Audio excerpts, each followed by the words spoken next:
Hi, my name is Jessica, and today I will be doing a series of range of motion tests. And the first one I will be doing is for cervical neck flexion. And before I take the measurement, I will identify all of my landmarks.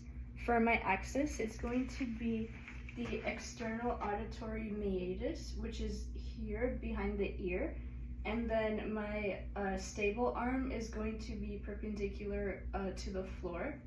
And then my movement arm will be aligned with the base of the nose. And I will go ahead and take that measurement. Okay, and then I will have him flex his neck.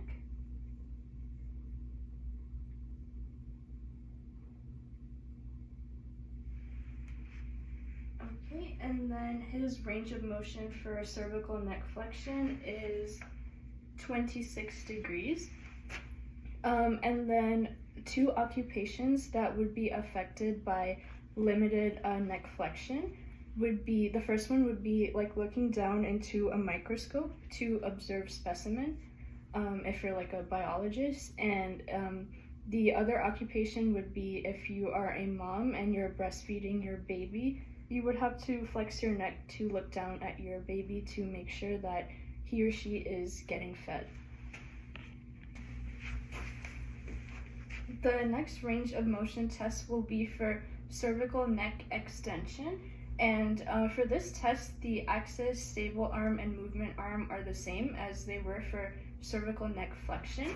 My axis is going to be the external auditory meatus, which is here. And then the stable arm is going to be perpendicular to the floor. And the movement arm will be aligned with the base of his nose.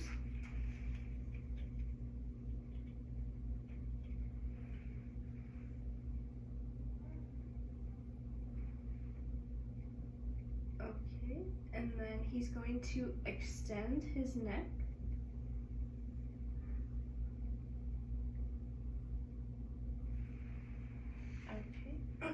And his range of motion for cervical neck extension is about 78 degrees, which is actually out of the normal range.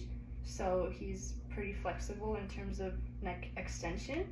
And then for the two occupations that would be affected by limited cervical extension, the first one would be looking through a telescope to look at the stars, since you have to look up at the sky. And then the second occupation would be like if you're a gymnast and you're going into a back bend, you'd have to extend your neck to prepare for that movement.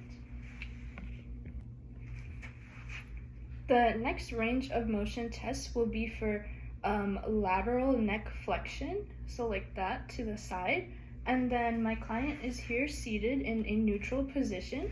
And then for my landmarks, my axis is going to be the spinous process of C7, which is here. And then my stationary arm is going to be aligned between the scapulae over the spinous process of the thoracic spine. And it will also be perpendicular to the floor.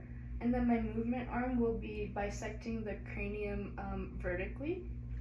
And then I will go ahead and get set up. And then he will flex his neck to the right.